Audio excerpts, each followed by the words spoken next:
السلام عليكم ورحمة الله وبركاته. الحمد لله وحده والصلاة والسلام على من لا نبي بعده وعلى آله وصحبه ومن تبعهم بإحسان إلى يوم الدين. أما بعد، أعوذ بالله من الشيطان الرجيم. بسم الله الرحمن الرحيم. ولو كنت فظا غليظ القلب لانفضوا من حولك فاعف عنهم واستغفر لهم وشاورهم في الأمر.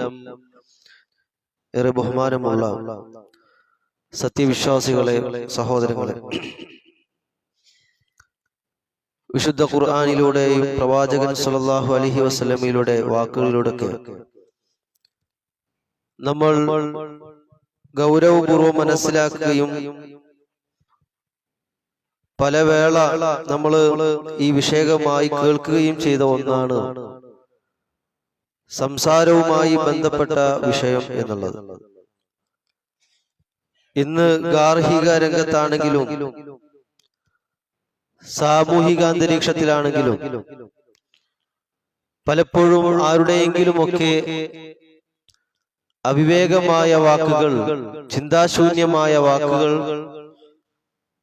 വലിയ രൂപത്തിലുള്ള പ്രശ്നങ്ങൾക്കും കുഴപ്പങ്ങൾക്കുമൊക്കെ വീടുകളിലും കുടുംബങ്ങളിലും സമൂഹത്തിലുമൊക്കെ ഉണ്ടാക്കുന്ന ഭീതിതമായ അനുഭവങ്ങളും സംഭവങ്ങളും നമുക്കറിയാവുന്നതാണ്. ഒരു വ്യക്തിയുടെ നിലവാര തകർച്ച പലപ്പോഴും സംഭവിക്കുന്നത് സംസ്കാരത്തിന്റെ ഭാഗമായ ഈ സംസാരം വേണ്ട രൂപത്തിൽ കൈകാര്യം ചെയ്യപ്പെടാത്ത സാഹചര്യങ്ങളിലാണ്. അതുപോലെ തന്നെ ഒരു മനുഷ്യനെ ഉന്നതനാക്കുവാനും സംസ്കാര സമ്പന്നനാക്കുവാനും ഉതകുന്നത് അവന്റെ സംസാരമാണ് എന്നും അനുഭവത്തിലൂടെ നമ്മൾ മനസ്സിലാക്കിയ വിഷയമാണ്. ഒരു വിശ്വാസിയെ സംബന്ധിച്ചിടത്തോളം, പ്രത്യേകിച്ചും സമൂഹത്തിൽ ഇടകലർന്ന് സമൂഹവുമായി ബന്ധം പുലർത്തി മുന്നോട്ടു പോകുന്ന വിശ്വാസികൾ പ്രത്യേകിച്ചും ശ്രദ്ധ ചെലുത്തേണ്ട ഒരു രംഗം സ്വന്തം കുടുംബ രംഗത്താണെങ്കിലും സമൂഹത്തിൽ ഇടപെട്ട് കഴിയുമ്പോഴാണെങ്കിലും എല്ലാം സംസാരത്തിന്റെ വിഷയത്തിൽ അതീവ ശ്രദ്ധയും കരുതലും ഉണ്ടാവണം എന്ന് ഇസ്ലാം നമ്മെ ഉണർത്തിക്കൊണ്ടിരിക്കുന്ന വിഷയമാണ്. ആളുകളെ തന്നിലേക്ക് അടുപ്പിക്കുവാൻ ഏറെ പ്രയോജനപ്പെടുന്ന ഒന്ന് നമ്മുടെ സംസാരമാണ്. അതുപോലെ തന്നെ നമ്മിൽ നിന്ന് ആളുകളെ അകറ്റി നിർത്തുവാൻ, നമ്മിൽ നിന്നും ആളുകൾ ഓടിയകലാനും മാറി നിൽക്കുവാനും ഒരു പ്രധാന കാരണം പലപ്പോഴും നമ്മുടെ സംസാരമാണ്.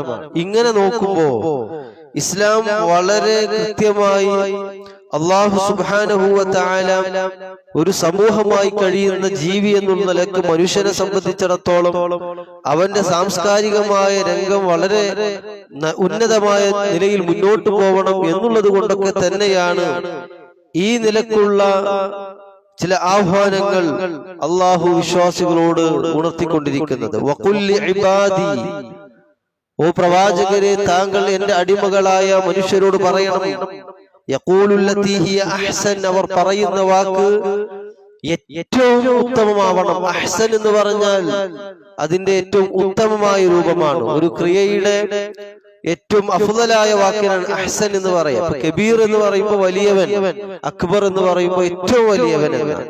അപ്പൊ ഏറ്റവും മാന്യമായ ഏറ്റവും നല്ല വാക്കായിരിക്കണം ജനങ്ങൾ പറയേണ്ടത് എന്ന് പ്രവാചകരെ ആളുകളോട് താങ്കൾ പറഞ്ഞു കൊടുക്കുക. കാരണം ഇന്ന ശൈത്വാന യൻസഗു ബൈനഹും, തീർച്ചയായും പിശാച് ആ ആളുകൾക്കിടയിൽ കുഴപ്പങ്ങൾ ഇളക്കി വിടാൻ ശ്രമിക്കുന്നു എന്നുള്ളതാണ്. അവരെ തെറ്റിക്കാൻ ശ്രമിച്ചുകൊണ്ടിരിക്കുന്നു പിശാച്. ഒരു വ്യക്തി നല്ല രൂപത്തിൽ, ഒരു സമൂഹം നല്ല രൂപത്തിൽ മുന്നോട്ട് പോകണം, അല്ലെങ്കിൽ ഒരു പ്രസ്ഥാനമാവാം, ഒരു വിഭാഗമാവാം,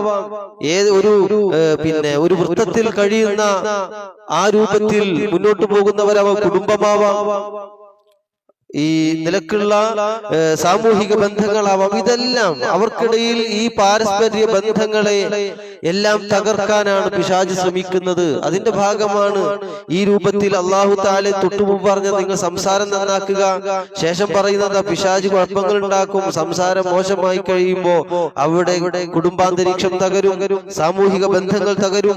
അതുകൊണ്ടാണ് പിശാച് മനുഷ്യനെ സംബന്ധിച്ചിടത്തോളം വ്യക്തമായ ശത്രു തന്നെയാണ്. ആ നിലക്ക് നിങ്ങൾ അവനെ കാണുകയും വേണമെന്ന് ഖുർആൻ പറയുന്നത്. അതുകൊണ്ട് നിങ്ങൾ ആരോട് സംസാരിക്കുമ്പോഴും ഹുസ്നായ നിലയിൽ സംസാരിക്കണം, മാന്യമായ നിലയിൽ നല്ലത് മാത്രമേ സംസാരിക്കാവൂ.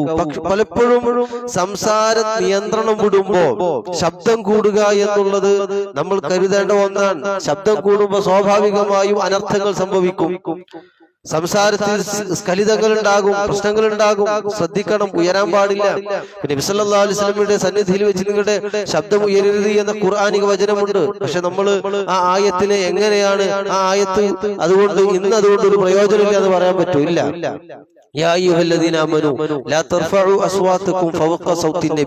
നിങ്ങൾ നബിയുടെ ശബ്ദത്തെക്കാൾ നിങ്ങളുടെ ശബ്ദം ഉയരാൻ പാടില്ല. ആ ആയത്തിന്റെ കാലാവധി കഴിഞ്ഞു എന്ന് നമുക്ക് പറയാൻ പറ്റൂല്ല. നേരെ മറിച്ച് നമ്മൾ മാനിക്കുകയും ബഹുമാനിക്കുകയും ചെയ്യേണ്ട ആളുകൾ നമ്മുടെ ചുറ്റുപാടുണ്ട്, നമ്മുടെ വീടുകളിലുണ്ട്, സമൂഹത്തിലുണ്ട്, കുടുംബത്തിലുണ്ട്. അവരോടൊക്കെ സംസാരിക്കുന്ന സമയത്ത് വാക്കുകളെ നിയന്ത്രിക്കുക, ഈ ശബ്ദം കുറക്കാൻ താഴ്ത്താൻ നമ്മൾ പരമാവധി ശ്രദ്ധിക്കണം എന്നുള്ളതാണ് വിശുദ്ധ ഖുർആൻ നമുക്ക് നൽകുന്ന. ഒരു മാന്യനായ വ്യക്തിയുടെ, അതുപോലെ തന്നെ ഒരു വിനയാന്വിതനായ വ്യക്തിയെ സംബന്ധിച്ചിടത്തോളം അവരെ സംസാരത്തിൽ ഏറ്റവും കൂടുതൽ കാണപ്പെടുന്ന ഒരു സവിശേഷത ഒരു ക്രമീകൃതമായ സംസാരമായിരിക്കും എന്നുള്ളതാണ്. വേണ്ട രൂപത്തിൽ പറയേണ്ട സ്ഥാനത്ത് അസ്ഥാനത്തൊന്നും വരൂല. ഞാൻ ആരോട് സംസാരിക്കുന്നു, എന്ത് സംസാരിക്കുന്നു, അതുകൊണ്ട് തന്നെ അവിടെ ഇന്നതൊക്കെ പാലിക്കണം എന്ന കൃത്യമായ ധാരണ ഇത്തരം ആളുകൾക്കുണ്ടാകും എന്നുള്ളതാണ്. അതുകൊണ്ടാണ് ഖുർആൻ പറഞ്ഞത് വഖ്സിദ് ഫീ മശീക്, നീ നിന്റെ നടത്തത്തിൽ മിതത്വം പാലിക്കണം. വഗ്ളുദ് മിൻ സൗതിക്, നിന്റെ ശബ്ദത്തെ നീ നിയന്ത്രിക്കണം. ഇന്ന അൻകറൽ അസ്വാതി ലസൗതുൽ ഹമീർ, മോശപ്പെട്ട ശബ്ദം എന്നുള്ളത് കഴുതയുടെ ശബ്ദമാണ് എന്ന് ഖുർആൻ. അതായത് ശബ്ദമുയർത്തി അനർത്ഥമായി സംസാരിക്കുമ്പോ, അവിവേകപൂർണമായി സംസാരിക്കുമ്പോ ശബ്ദമുയരും. എന്താണ് പറയുന്നത്, ആരോടാ പറയുന്നത് എന്ന ചിന്തയും ആ ഒരു കാഴ്ചപ്പാടൊക്കെ മാറുമ്പോ അവൻ അലറിക്കൊണ്ടിരിക്കും. അത് അള്ളാഹു വെറുപ്പുണ്ടാക്കുന്നതാണ്. ശബ്ദങ്ങളിൽ ഏറ്റവും വെറുപ്പുള്ളത് ഈ കഴുതയുടെ ശബ്ദമാണ്. അങ്ങനെ മനുഷ്യന്മാരാവാൻ പാടില്ല എന്നുള്ളതാണ്. അതുകൊണ്ട് നമ്മൾ സംസാരിക്കുമ്പോ മാന്യമായി ശബ്ദം കുറച്ച് ആളുകളുടെ മാനസികാവസ്ഥ മനസ്സിലാക്കി സംസാരിക്കുവാൻ നമുക്ക് സാധിക്കണം. പ്രവാചക തിരുമേനി സല്ലല്ലാഹു അലൈഹി വസല്ലമയുടെ ജീവിത രീതികൾ അതാണ് നമ്മെ ബോധ്യപ്പെടുത്തുന്നത്. മക്കയിലെ മുശ്രിക്കീങ്ങൾ അള്ളാഹുവിന്റെ പ്രവാചകരുടെ വാക്ക് കേൾക്കുവാൻ, അവർ കാതോർക്കുവാനുള്ള കാരണം നബിയുടെ സമീപനമായിരുന്നു എന്ന് നമുക്ക് കാണുവാൻ സാധിക്കും.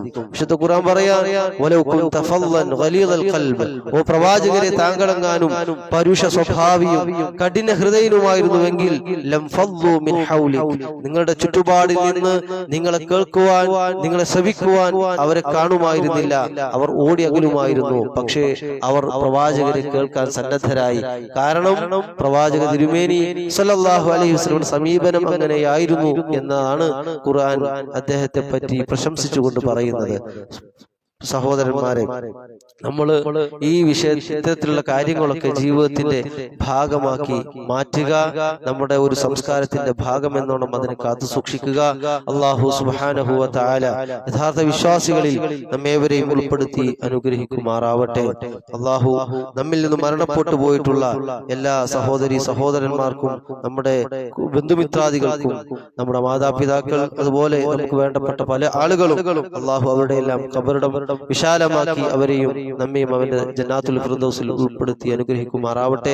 സാന്ദർഭികമായി ഞങ്ങളുടെ താനാളൂരിൽ ഇന്നലെ ഒരു എന്റെ സുഹൃത്താണ്, അതുപോലെ തന്നെ ചെറുപ്പക്കാരനായിട്ടുള്ള ഒരു വ്യക്തി, അദ്ദേഹം പെട്ടെന്ന് മരണപ്പെട്ടു എന്ന വിവരം നമ്മളൊക്കെ അറിഞ്ഞിട്ടുണ്ടാകും. ഇന്ന് 8 മണിക്ക് വൈകിട്ട് നമസ്കാരം താനാൾ ജുമാഅത്ത് പള്ളിയിൽ നടക്കുകയാണ്. അല്ലാഹു സുബ്ഹാനഹു വ തആല ജീവിതകാലത്ത് വന്നുപോയിട്ടുള്ള അദ്ദേഹത്തിന്റെ എല്ലാ ദോഷങ്ങളും അല്ലാഹു പുറത്തു മാപ്പ് നൽകി ബർസഖി ലോകത്തും പാരത്രിക ലോകത്തും അല്ലാഹു സുഖവും സൗഖ്യവും നൽകി അനുഗ്രഹിക്കുമാറാവട്ടെ.